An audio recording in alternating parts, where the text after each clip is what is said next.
Sometimes you just don't want to adventure alone. Maybe when you were a kid, I know for me it was Never Ending Story with Atreyu, but maybe you always thought of going on adventures with your pet, your dog, your cat. Maybe you had a snake that you wanted to go on adventures with. Maybe you saw a movie, Beastmaster, like I said, Never Ending Story, and you wanted that connection with an animal and go to combat and go through life with that particular animal. You know what? An animal companion might just be for you. There's a few ways to get one, and we'll cover that a little bit. But my name is Don. I'm trying to be the Sly Strategist, and let's go ahead and get into it. So, an animal companion is kind of like your loyal comrade who is always with you and generally speaking is always going to follow your orders. There are specific nature skill things that you can do, like command an animal, but that requires a role. Well, if you have an animal companion, this bypasses that role and kind of allows you to give your animal companion two actions for doing that one action command an animal during your turn. And once again, you don't need to do the nature check because it is your animal companion. Now, your animal companion is going to have the animal and minion traits. And as a minion trait is where those two actions come from when you give command an animal. It replaces the usual effects of command an animal simply because it doesn't require that nature check. Now, if you do not give your animal companion commands for that particular round, minions will use no actions to do anything kind of automatically aside from defend themselves or escape from obvious harm. So if they are in the path of a rock falling from the ceiling, they're going to move out of the way. And if they're attacked, they will defend themselves. If they are unattended for long enough, which is typically a minute, then your animal companion is going to go and kind of do animal things, maybe search for food. They're just going to follow their instincts. Now, when we say 1 minute of time, remember that is multiple rounds of combat. So it is unlikely that a combat is even going to last that long. So unlikely that your animal companion is going to go ahead and move off in the middle of combat and do whatever it wants to do. Now, here's one thing I do want to say. Now, your animal companion can die just like anything else in the particular game.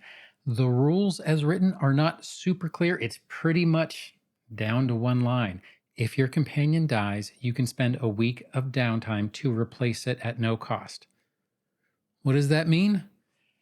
It could mean a lot of things. It is kind of up to your GM's discretion and what your table wants to do, and I suggest you talk about it with your GM. Here are a few things that I can think of off the top of my head.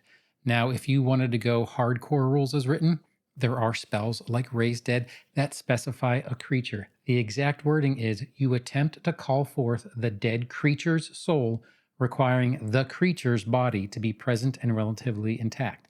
Now, that is going to be a bit expensive. I believe it's 1 diamond worth at least 200 gold pieces times the level of the thing you're trying to raise. So that could be quite expensive. Or you could do it for flavor. You could do a downtime activity of a week in which forth you call forth your animal companion. It could be the same animal companion. It could be a different animal companion of the same type with your animal companion's same soul. But that is flavor and it doesn't really affect mechanics. And you can treat it as such. It can be a ritual where you are resurrecting the animal, or once again, it could be, as we just stated, where you're just placing your animal soul in a new animal companion of the same type.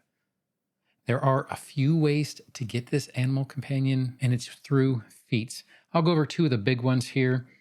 If you are a druid, there is the animal companion feat. So whether you are a druid by class or by archetype, you can take the animal companion feat. It does have the druid trait, and the prerequisite is that you are animal order, and you will gain the service of a young animal companion. Now, we'll cover the different levels of animal companions coming up here, but that is what you'll get with an animal companion as a first level feat. If you want to take a Beastmaster dedication, then you can do that. That is a feat 2 for an archetype. You need to be trained in nature, and you can also gain the services of a young animal companion doing the Beastmaster archetype. I would say really the only difference between Beastmaster and a Druid is with the Beastmaster, you can take multiple animal companions, where if you just take a regular animal companion, you can only have one at a time. A little clarification there, as a Beastmaster, You can only use one animal at a time, but you can have multiple, and you can call companion, which is an action that you can do in order to bring your next companion in. Now, these are the ways that you can get an animal companion. Let's go ahead and go into the levels of animal companions. Now, young animal companions are typically the first animal companions that a character is going to get. The animal companion will have the same level as you do, and as you gain levels, you might make further adjustments as your companion grows more powerful.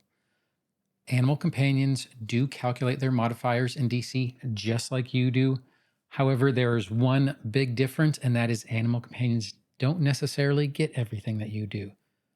The only item bonuses that they can benefit from are to speed and AC, and the maximum AC bonus they can get is a +3. So you could load your animal companion up with a bunch of different items, bunch of different barding.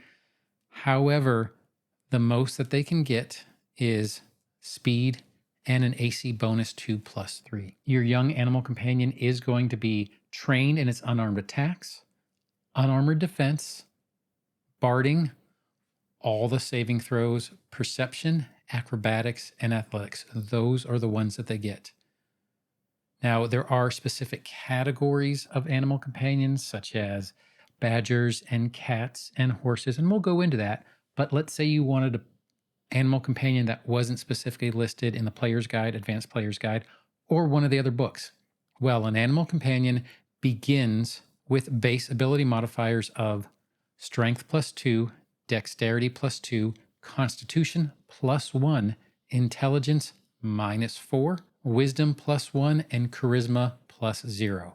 You are allowed to boost any two of those stats by 1, and the modifiers that you adjust will adjust their base saving throws and things along that sort. My suggestion would be to have it make sense to the particular type of creature that you wanted to do. For example, if you wanted a bat and it wasn't necessarily listed in any of the books, well, then you could use the bird as a base for it, or you could use the regular modifiers that you kind of stipulated before and maybe increase their dexterity and constitution.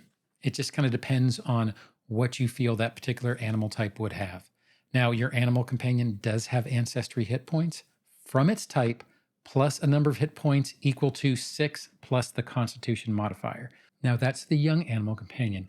After being with your animal companion for a while, or depending on what level you are when you get your animal companion, you can advance a young animal companion to a mature animal companion, and it is going to be a feat. I am going to kind of stick on the druid side as opposed to going to the beastmaster because it's largely the same feat, just under a different page in the advanced player's guide, of course.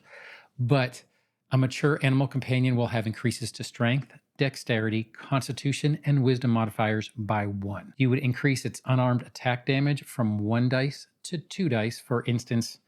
And the example from the book is 1d8 to 2d8, and its proficiency rank for perception and all saving throws move to expert. You would also increase its proficiency rank in intimidation, stealth, and survival to trained. And if it was already trained in one of those based on what the base animal type was for the animal companion that you chose, then you would increase the proficiency rank in that skill to expert. And the other thing I can say is that if your attack companion is medium or smaller, as a mature animal companion, it will increase 1 size. Now, the next level of companions are incredible companions, and it's an 8th level feat. Once again, we're going to stick on the druid side. Beastmaster would have something similar, but there are 2 types of incredible companions. Those are nimble animal companions and savage animal companions. Now, a nimble animal companion, you would increase its dexterity modifier by 2 and its strength, constitution, and wisdom modifiers by 1. It will deal 2 additional damage with its unarmed attack. So as opposed to additional die, you are just adding a +2. Increases its proficiency rank in acrobatics to expert, and it will also learn the advanced maneuver for its type. Now, this particular case, I want to take the cat. The cat, if you look on the cat stat block, its advanced maneuver is cat pounce, and you'll see cat pounce is a single action flourish where the cat strides, then strikes. You would only get that special feat based on that stat block once it becomes an incredible companion. Either nimble or savage, it'll get it either way. And the other big thing about Incredible Companions, it covers both, but I'll say it in both, is that its attacks become magical for the purpose of ignoring resistances. So at this particular level, if a creature can only be hit by magical attacks, then this counts as a magical attack. Now, the other one is a Savage Animal Companion. A Savage Animal Companion, you would increase its Strength modifier by 2 and its Dexterity, Constitution, and Wisdom by 1. It will deal 3 additional damage with its unarmed attacks, and you would increase its proficiency rank in Athletics to Expert. It will also learn its advanced maneuver, like we said before. For a cat, it would be the Cat Pounce. And if your companion is medium size or smaller, it grows by 1 size. And just like it was for Nimble, its attacks become magical for the purpose of ignoring whatever type of resistances. So if you can only hit a creature with magical weapons, then this classifies as a magical weapon. There is one level higher, and it is called a Specialized Companion. It is a 14th level feat, and you can select Specialized Companion up to 3 times. Now, what happens when you have a Specialized Companion? You can choose a different category, something that it can do specifically because you made it a Specialized Companion. There are a bunch of them. I'm going to only go over one, and it's kind of one that I like, which is Daredevil. Your companion joins the fray with graceful leaps and bounds. It gains the Deny Advantage ability, so it can't be flat-footed to hidden, undetected, or flanking creatures, which is a great thing to have, unless the creature who is doing the flanking is hidden or undetected is greater than what you as the master is. Its proficiency in acrobatics will increase to master, and its dexterity modifier increases by 1. And its proficiency rank in unarmored defense would increase to expert. So you would kind of get all those bonuses for being a daredevil. Now, once again, there are other specializations that you can give your animal companion, and I encourage you to look them up and choose which one you want. There are some that are based on strength, like bully, but there are a bunch of different flavors you can do to make your animal companion specifically yours. Now, I kind of want to go over what the companion types are that are in the player's guide as well as the advanced player's guide. I'm really only going to cover one, and I'm going to do cat, but let's go ahead and get into that. Now, there are types of animal companions, and you would basically choose a base type if you can think of what you want. If you wanted a polar bear, then you would choose the bear type. If you wanted a tiger, then you would choose the cat type. Now, I'm specifically going to go into the cat type, but this follows for everything else because we're kind of just going to go over the stat blocks, and this is the stat block for a young animal companion cat. Now, as a young animal companion, when you first get it, it is going to be small. Remember that as you take additional feats in order to make it mature or incredible or specialized, you will be able to increase its size. You will see what its 2 attacks are. In this case, it has a melee attack of jaws and a melee attack of claws. You will see what its modifiers are. So we did have the base modifiers that you could add to. However, if you select a specific companion type that is already listed, it would be strength +2, dex +3, con +1, intelligence -4, wisdom +2, and charisma +0 for a cat. It starts out with 4 hit points. Then you would do the 6 plus level plus the constitution modifier. It would start with 4 hit points. Then you would do the other modifiers, such as what its constitution was, the 6 that gets added per level. It will tell you what its trained skill is, as well as what senses it has. For example, a cat has low light vision and scent, which is imprecise up to 30 feet. It'll tell you what its land speed is. If it is another companion type like a badger will give you a climb and a dig or burrow speed. For a cat, it only has a land speed. It'll tell you what its special attack is. For a cat, it is you deal 1d6 extra precision damage against flat-footed targets. It will also give you what its support benefit is. Now, support is a single action that you can do. And when you do that, you can do the support benefit. One thing I will say about the support benefit is you either do the support benefit. Let me rephrase here. You have 2 actions. You can either do the support benefit and nothing, or you can move and then do the support benefit. As soon as you do the support benefit, its turn ends. So if you need to move before doing its support action, you would want to do that beforehand. Now, the advanced maneuver, once again, that happens as you mature the animal, and each animal type is going to have its own advanced maneuver. I kind of held this to the end, and I know in the core rulebook, it's actually towards the beginning, but I thought it made more sense towards the end, and that would be a specialized companion type that is a mount. Now, the core rulebook does have the horse, and you will see its special is mount. Now, riding animal companions normally means that you can ride your animal companion as long as it is at least one size larger than who the rider is. So if you were a human, it would need to be large. And when it is carrying that particular rider, it can only move at its land speed and do nothing else. It can only move or it can support. It can't move and support once it is carrying a rider on its back because it hampers its movement. If your companion is listed as a mount, then it can ignore those two restrictions. So if you are going to be doing a lot of that, then getting a mount type animal is a really good thing to think about. Animal companions are a great thing to have.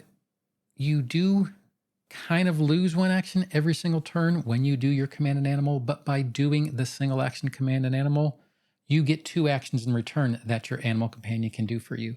They aren't right for every build, but they are right for quite a few of them if you would like that buddy that always follows you into battle unconditionally. Now, I do hope you liked this video, and if you did, feel free to like, subscribe, or hit that notification bell. But whatever you do, I hope you have a great day and happy adventuring. Thanks.